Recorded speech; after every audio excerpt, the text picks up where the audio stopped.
This is a hypothesis testing question. The key thing is that it's significance level and we've got rejection region being asked. Is it a normal distribution one? Is it a binomial one?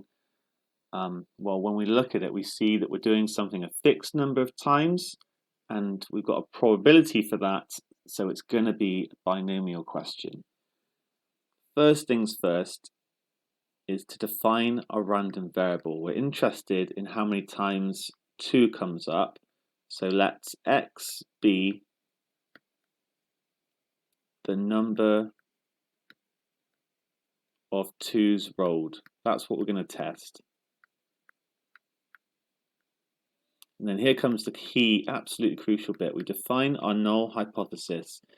And this is the one we can do calculations with, the kind of standard thing you expect to be happening. And what you'd expect on a 6-sided dice is that the probability of rolling a 2 is just 1/6. H1, we then just need the question, we're talking about it being biased in favour of 2, not different from 2, but biased in favour of 2. So it's going to be the probability is greater than 1/6. And that means it is one-tailed. And I'm just going to remind myself that it's 4% significance level. If it's two-tailed, this would be a good time to write down that it's 2% either side, just so you don't forget. All right, crucial thing now, that this is really good practice, and I think there is a mark for it typically. We assume H0 is true, because that's the one we can do calculations with, because we've actually got an exact value. And what does that mean? That means we can write down a distribution for x, and it's going to be a binomial distribution, success or failure, getting 2 or not getting a 2. Bryony's going to be rolling the dice 35 times, fixed number of trials. Probability of success is known because H0 is true. We know this is true, and we can write down that. We don't need to go into this level of detail, but we are assuming also that the probability is fixed. It's the same every time. It's not, that can come into some questions, and that every event is independent. Those are crucial assumptions with the binomial distribution. All right, and then often for these sorts of questions, you're told, oh yeah, I rolled 15 2s. Do I, what will I conclude from this? And then you find the probability that x is greater or equal to 15, and you see if that is less than or greater than 4%. And if it's less than 4%, you say, well, it's unlikely to have happened through natural variation, so we're going to reject H0. If it's greater than 4%, we say, yeah, it could have happened through natural variation. There's enough chance, so we're going to accept H0. The difference here is that we're not given that. We're asked for the rejection region. So we're trying to find the value of the number of 2s thrown where we would reject H0. All those values that can happen. So if I throw 35 2s, yeah, it's probably biased, isn't it, towards 2.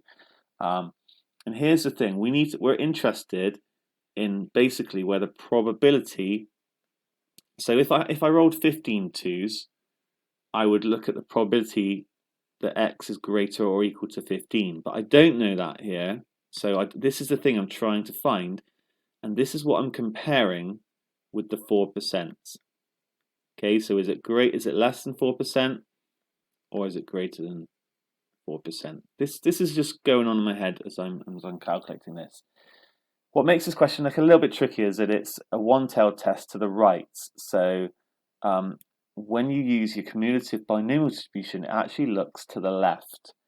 But I do think it's a good shout to stick with that distribution and not mess about with it. So we're going to go with that. We're going to find some values that are less than or equal to a certain value. But then instead of comparing it with 0.04, we're going to compare it with 0.96, because that's the flip side to it. So here's what we do. We get our binomial CD,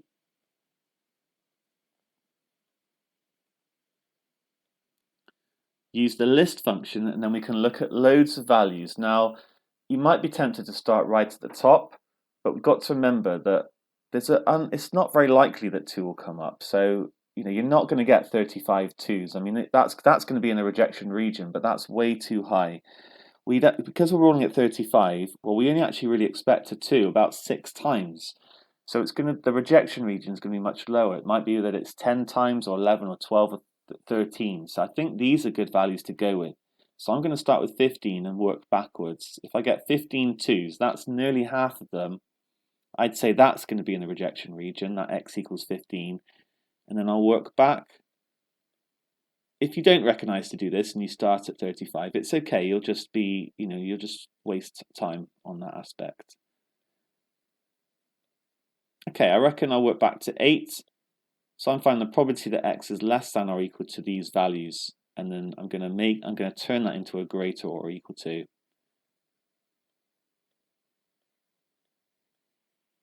And here's what I get. Like really high probabilities that x is less than or equal to 15. That's expected.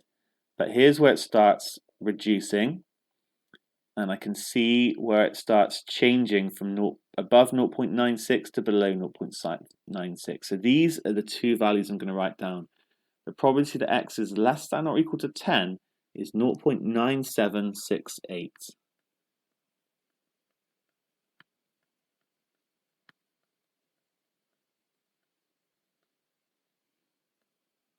And the probability that x is less than or equal to 9 is 0.9449.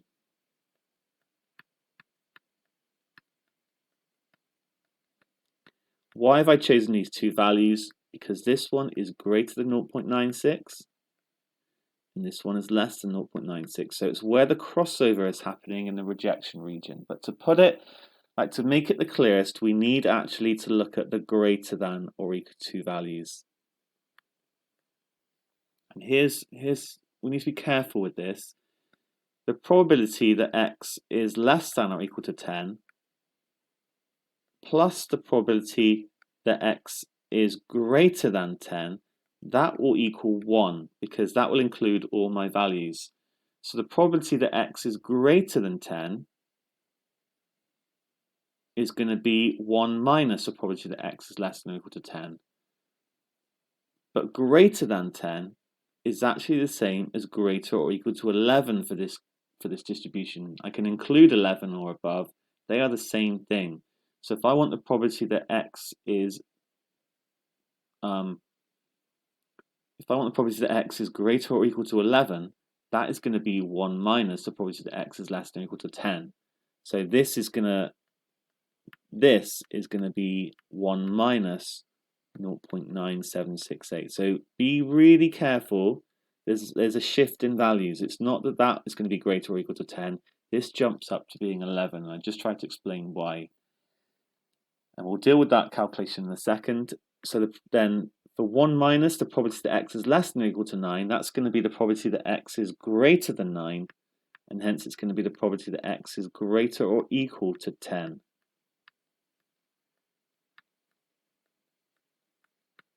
If you make a mistake here, you'll just be 1 out with your rejection region. Okay, so I'm going to store these values. Store this one as A. Store this one as B. Go to distribution. Binomials. What am I doing? Back to normal calculation. I'm just on autopilot here. Okay, and then I'm going to do 1 minus A. And that gives me 0.02318.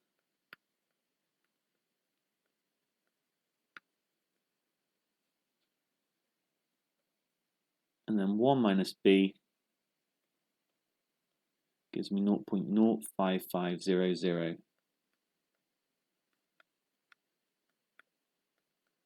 And this one is less than 4%. And this one is greater than 4%. So where do we go from here? What I am saying is that if I roll 11 twos, there's only a 2.5% probability that I would roll 11 or more twos if the coin was unbiased. So it's not very likely. So if I roll 11 twos, or 12 twos, or 13 twos, I'm saying there's such a small chance of that it can't have happened through natural variation. It must have been, actually my assumption was incorrect. So I would reject H naught, i.e. 11, 12, 13, 14 are in the rejection region. However, the probability that X is greater or equal to 10 is actually about 5.5%. It's above our 4% cutoff. So if I roll 10 twos, there's enough chance that it could happen through natural variation, and so I could have an unbiased dice, but roll that many twos, and therefore our cutoff is 11, because that's when there's not enough chance of it happening through natural variation. Rejection region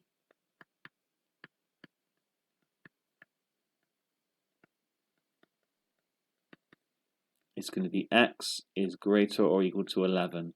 You might want to write it as 11 less than or equal to X less than or equal to 35, but it's implied that we can't get more twos than we're actually rolling. So you don't, it's not like I can get an infinite number of twos here. It's no, the question, our answer will be, implicit that this is okay. All right, and that's the question. That is my answer. X is greater or equal to 11. The working that goes with it is absolutely essential. It's good practice to write down my random variable. It's essential to write down the null hypothesis and alternative hypothesis, being careful. It's good practice to write down whether it's one-tailed, and it's 4% in this case. I think it's essential to then say H naught's true and write down the distribution that goes with it. And then in this case, because we'll find the rejection region, essential to write down some probabilities that are relevant. Okay, this is the minimum that should be written down, really. At the end of the day, because we're looking to the right, we need these probabilities to the right. And so we need to get these two down and the crossover happening between 4%. And hopefully I've explained sufficiently why 11's in the rejection region but 10 is not, because we're comparing these probabilities, how likely they are to have happened with the 4%. And then we write down a rejection region, and we are done with this question.